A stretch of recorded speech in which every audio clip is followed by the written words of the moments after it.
యేసుక్రీస్తు నామంలో పరిశుద్ధాత్మ ఆశీర్వాదమును చూస్తున్న ప్రతి ఒక్కరికి హృదయపూర్వక వందనాలు తెలియచేస్తూ ఉన్నాను.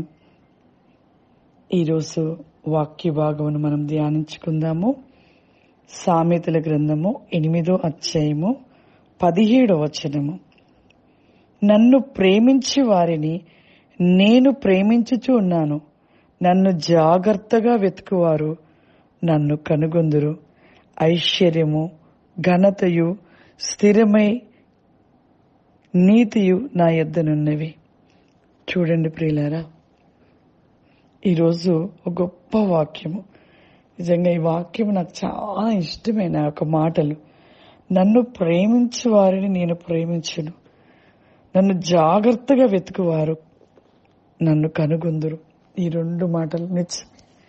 మనము దేవుణ్ణి ప్రేమిస్తున్నాం అని చెప్తుంటాము. నిజముగానే ప్రేమిస్తున్నాము? పై పెదవులతో ప్రేమిస్తున్నామా? నిజముగా దేవుణ్ణి మనము ప్రేమించిన వారిగా ఉంటే దేవుడు మనల్ని ప్రేమిస్తాడంట. ఆయనని జాగ్రత్తగా వెతికితే మనకు ఖచ్చితంగా ఆయనను కనుగొనగలుగుతామంట.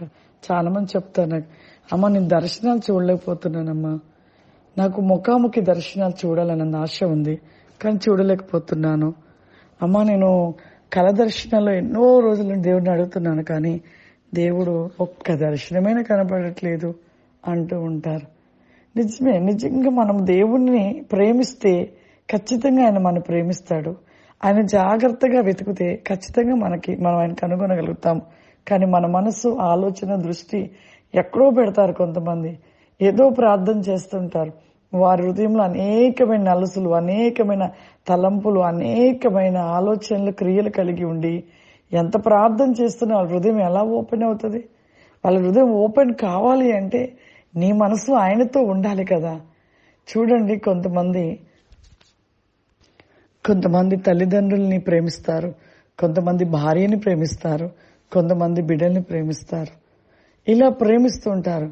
ఈ మధ్యకాలంలో నాకు ఒక సహోదరి కాల్ చేసి ఆమె చెప్తూ ఉంది, అమ్మా ఎప్పుడు కూడా నేను ప్రార్థన చేస్తుంటాను, కానీ నాకు ఎప్పుడు ఏ దర్శనం రాదు, కానీ మా బాబు మీద మరి దర్శనాలు, కళలు కనపడుతూ ఉంటాయమ్మా. మా బాబు ఎక్కడో నీళ్ళల్లో వెళ్ళినట్టు ప్రతిరోజు మా బాబు కనపడతాడు అని చెప్తూ ఉంది. నేను అన్నాను, అమ్మా నువ్వు ఎక్కువగా మీ బాబుని ప్రేమిస్తావా అంటే, అవునమ్మా నాకు మా బాబు అంటే ఎంత ఇష్టమో, ఎంత ప్రేమో. అసలు వాడు నాకు కాసేపు కనపడపోతే నేను తట్టుకోలేను. అసలు ఎక్కడ ఎలా ఉన్నాడు వెతుక్కుంటూ ఉంటాను నా బిడ్డని, నాకు అంత ఇష్టమమ్మా అంటే. నేను అన్నాను, నీ బిడ్డని అంత ఇష్టపడుతున్నావు, అంత ప్రేమిస్తున్నావు కదా, మరి యేసుని కూడా నువ్వు అంత ఇష్టపడి అంత ప్రేమించినప్పుడే నీవు ఆయనను కనుగొనగలుగుతావు, ఆయన చూడగలుగుతావు, ఆయన నీకు కనపడతాడు. నీ బిడ్డ కోసం నువ్వు అంత ఇష్టపడుతున్నావు, అంత ప్రేమిస్తున్నావు కాబట్టి రోజు నీ బిడ్డ కల్లో కనపడుతున్నాడు, నీ బిడ్డని రోజు చూస్తున్నావు కదమ్మా. మరి అదే విధంగా యేసుని కూడా అలాగే ఇష్టపడాలి, యేసుని కూడా అలా ప్రేమించాలి. అప్పుడే నీ కలలో కనపడతాడు, నీతో మాట్లాడతాడు, నీకు కావలసిన అన్ని కూడా దేవుడు సమకూరుస్తాడు.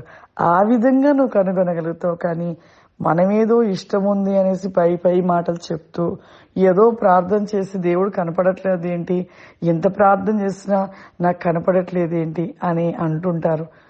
ముఖ్యముగా మీ మనస్సు నిండగా కూడా యేసుని ప్రేమించండి. మీరు యేసుని జాగ్రత్తగా వెతకండి. ఖచ్చితంగా మీరు యేసుని చూస్తారు, ఆయన మహిమను చూస్తారు, ఆయన వెలుగును చూస్తారు, పరలోకాన్ని చూస్తారు. కాబట్టి ఆ విధమైన ప్రేమను దేవుని మీద మీరు నిలిపి ఉంచండి. ఖచ్చితంగా మీరు మరి యేసుని చూడగలుగుతారు, ఆయన నుండి వచ్చే ఆశీర్వాదాలు పొందుకుంటారు. ప్రార్థన చేసుకుందాం. దయగల తండ్రి, దయాస్వరూపుడా, నీకు వందనాలు చెల్లిస్తూ ఉన్నాం ప్రభా. ఉదయకాలము ఈ యొక్క ప్రతి వికాసమైన పరిశుద్ధాత్మ ఆశీర్వాదము పొందుకొనుట ఎంతో గొప్ప మేలని సెలవిస్తున్నావు తండ్రి. దినదినముని ఆత్మవేకమైన ఆత్మపూరులుగా మేము మార్చబడాలి, ఆత్మలో వెలిగించబడాలి, పరిశుద్ధాత్మ శక్తిలో మేము దినము నిలిచి ఉండుటే ప్రతివేకమైన జ్ఞానమునకు ఇది క్రాస్యమని సెలవిస్తున్నావు తండ్రి. ఈ పరిశుద్ధాత్మ ఆశీర్వాదం చూస్తున్న ప్రతి బిడ్డను మీరు దీవించండి, ఆశీర్వదించండి. దినదినము నీ శక్తిని పొందుకునే కృపాశీర్వాదముల చేత నింపమని యేసు నామమున అడుగుతున్నాను తండ్రి. ఆమేన్. God bless you. దేవుడు మిమ్మల్ని దీవించును గాక. ఆమేన్.